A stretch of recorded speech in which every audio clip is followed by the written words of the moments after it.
Mutual learning YouTube চ্যানেলে তোমাদের প্রত্যেককে জানাই স্বাগত। লসাগু গসাগু চ্যাপ্টার থেকে সব থেকে গুরুত্বপূর্ণ যে কনসেপ্ট, এই কনসেপ্টটুকু যদি তোমরা ভালো করে আয়ত্ত করতে পারো, বিশ্বাস করো লসাগু এবং গসাগু চ্যাপ্টার থেকে তোমাদের কোনো অঙ্কে সমস্যা হবে না। তোমরা যে কোনো অঙ্ক নির্দ্বিধায় করে আসতে পারবে। তো এই কনসেপ্টটুকু আমরা বুঝে নেওয়ার চেষ্টা করি। দেখো বলেছি দুটো সংখ্যার গসাগু বা এইচসিএফ, গসাগুকে এইচসিএফ বলে, যদি এইচ হয়, দুটি সংখ্যার গসাগুকে আমরা এইচ নাম দিয়ে দিয়েছি, এইচ হয়, তবে সংখ্যা দুটি কি কি হবে? একটা হবে এইচ এক্স, একটা হবে এইচ ওয়াই। অর্থাৎ গসাগুর সাথে এগুলোর গুণ আকারে থাকবে এবং এইচ, এই এক্স এবং ওয়াই দুটোই হবে পরস্পর মৌলিক সংখ্যা। চলো এটা অঙ্কে বুঝে নেওয়া যাক। ধরলাম দুটো সংখ্যা আমরা নিলাম 15 এবং 10, দুটি সংখ্যা আছে। এদের যদি আমরা গসাগু বের করি, তাহলে 5 দিয়ে যদি চালাই, 3 5 15 আর 5 দুগুণে 10, তাহলে এদের গসাগু কত পেলাম? গসাগু পেলাম 5। তাহলে দেখো কনসেপ্টে আমরা লিখেছি যে যে কোনো দুটো সংখ্যা আছে যাদের গসাগু হচ্ছে এইচ, এইচ সমান হচ্ছে 5। তাহলে সংখ্যা দুটি কি কি হবে? একটা হবে এইচ গুণিত এক্স।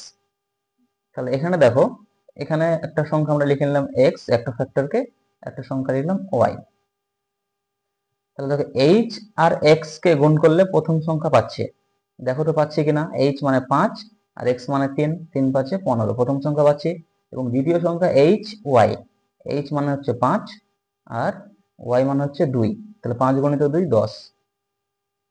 তাহলে বোঝা গেল যে দুটো সংখ্যা আমরা খুব সহজেই পেয়ে যাচ্ছি, এইচ এক্স এবং এইচ ওয়াই।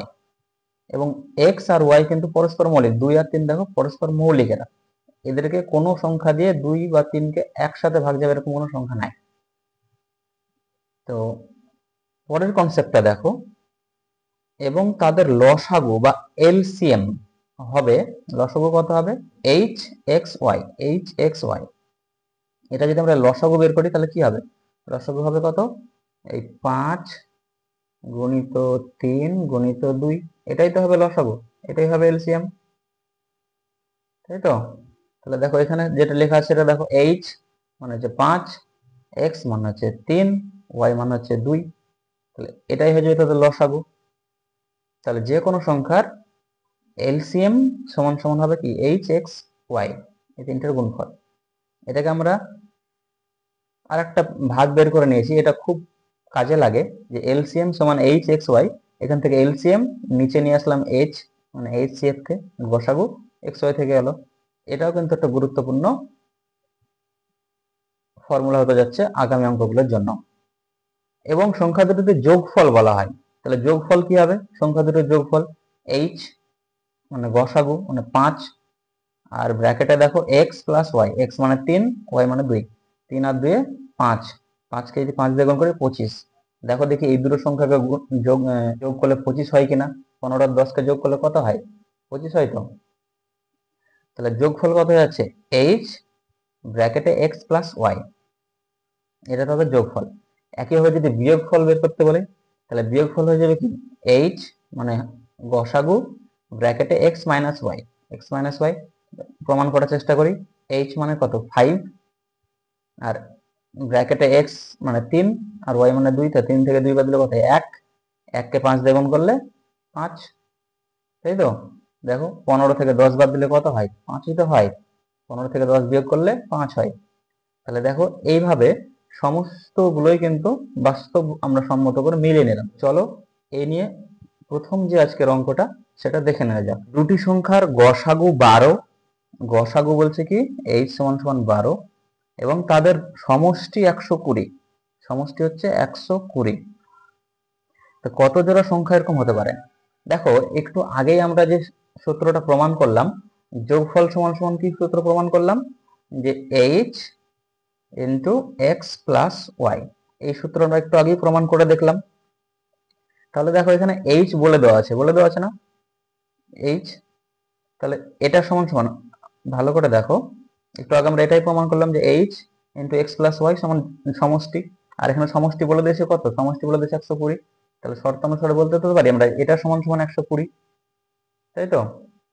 তাহলে আমরা এইচ দেখো বলে দেওয়া আছে, এইচ মানে হচ্ছে 12 আর এক্স গুণিত এক্স প্লাস ওয়াই সমান সমান 120, তাই তো, বা এক্স প্লাস ওয়াই সমান সমান 120 বাই 12, এই পারে চলে আসলে নিচে চলে আসবে, 12 দিয়ে যেটা কাটি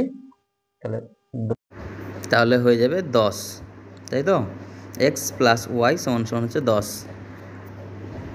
এবার দেখো এই এক্স প্লাস ওয়াই মানে কোন দুটোকে যোগ করলে 10 পাই আমরা, কি কি সংখ্যা যোগ করলে 10 পাই?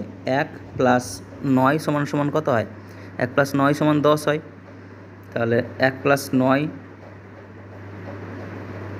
তারপরে 2 প্লাস 8, 3 প্লাস 7 এটাও 10 হয়, আর 4 প্লাস 6, 5 প্লাস 5। কিন্তু এবার বলেছে কি পরস্পর মৌলিক হতে হবে। দেখো এখানে বলে দিয়েছে যে এক্স এবং ওয়াই পরস্পর মৌলিক, তাই তো, মানে এদের কোনো কমন ফ্যাক্টর থাকবে না। তা 2 আর 8 এরা পরস্পর মৌলিক নয়, কারণ 2 দিয়ে ভাগ যায়, 2কে 2 বা 4 আর 6 এরাও মৌলিক নয়, 5 5 এরাও কিন্তু পরস্পর মৌলিক নয়। তাহলে কি কি পেলাম? 1 আর 9 আর 3 আর 7, তাহলে কয় জোড়া পেলাম? 2 জোড়া। তাহলে 2 জোড়া সংখ্যা পাচ্ছি কি এমন সংখ্যা পাচ্ছি যাদের যোগফল 10 হচ্ছে। তাহলে এই ক্ষেত্রে সঠিক উত্তর হয়ে যাবে 2 জোড়া। পরবর্তী ভিডিওতে আমরা এই চ্যাপ্টারের বাকি অঙ্কগুলো সমাধান করব, এবং এই পদ্ধতি তোমাদের কেমন লাগলো অবশ্যই কমেন্ট বক্সে কমেন্ট করে জানাবে। চলো তার আজকের মতো ধন্যবাদ, সবাই ভালো থাকবে।